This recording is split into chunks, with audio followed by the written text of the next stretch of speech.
it's just nothing to see, just miles and miles and miles. And so we start talking about the world today and how everything is instant gratification. Mm-hmm. And, people don't even have time to tie their shoes anymore. They have to have the Velcro shoes. And so we start kind of cracking up about this. And, everybody else starts thinking about something else. I bring out my trusty little notebook that I always have with me, and I start writing down all these different things about instant gratification. Mm-hmm. Because my brain's off on a tangent with this. And then that's as far as it went for months. Until I finally got the rest of it. I got what I wanted the bass line to be and an idea of what I wanted the melody to be, and so I took it to my bass player, who also happens to be my husband, and he, darn him, he always makes my bass lines more complex. He's an absolute monster. So he can do that, and that's part of the reason why he's in the band. I hired him as my bass player before we started dating. But so he, I took that to my bass player and our new guitar player, who's been with us on the last 2 albums, Jeff Cornell, and he's just a great songwriting partner too. And I said, "Here's this concept that I have." And Jeff just immediately got it, and he starts playing this guitar lick, and, it's great. So then the next rehearsal where we had the whole band, we bring in Dave Del Soto, our drummer, and he's doing, I think he said it's a montuno, or it's a modified montuno, which is a Latin rhythm. And so it's all this weird chaos, like all those pieces shouldn't really work together, but they do, and I think the chaotic element of it really underscores how our lives are chaotic. And so it's just basically about instant gratification, and, talks about I got no time for the main line. It talks about, driving in the express lane and eating your minute rice and Instagram and all that stuff. And it's just a whole lot of fun, and people love to dance to that tune. Sounds awesome. Let's do it right now. No Time. Michele D Amour and the Love Dealers. Rock on.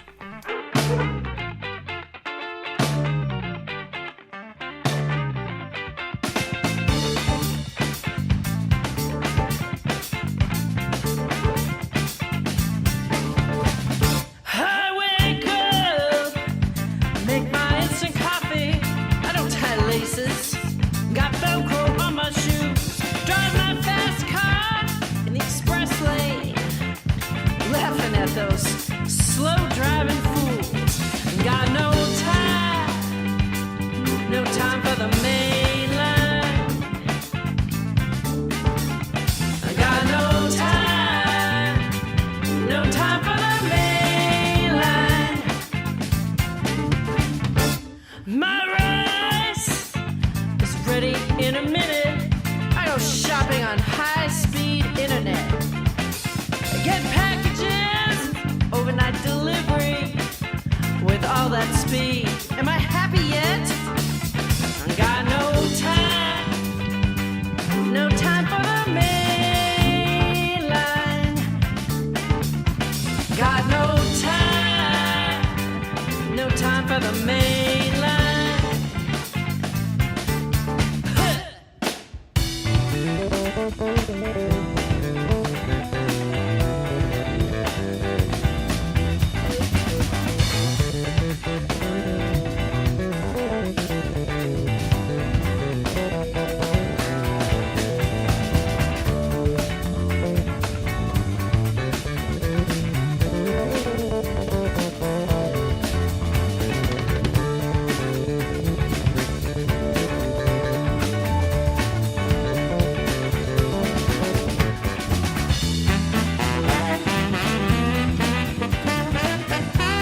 love's a sinner. I'm the toughest one around. Each time I get to walking, feels like falling down. Not one to put on airs, I think I paid my dues. Take a look, I think you'll see just how much I'm bruised. Trying to stay positive, but I tarnish my crown. Each time I get to walking, feels like falling down. Each time I get to walking, feels like falling down.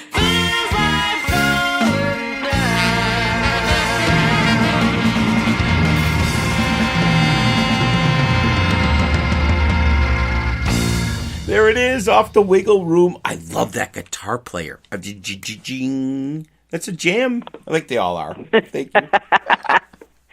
It is one of my favorite ones to play. Yeah. It is. How that all starts out and all that. And then the groovy voice you got, too. Because those are probably the first track. Is that number one on your CD? That is the first track on Wiggle Room. That I was actually talking to an artist the other day, Trevor V. Parker, also on Blind Raccoon, how that is so important, that first track, especially when I get them. I don't have a lot of time. I apologize. I can't play them all, and I just kind of pick the songs, and they're always really good, but those are kind of where I always go.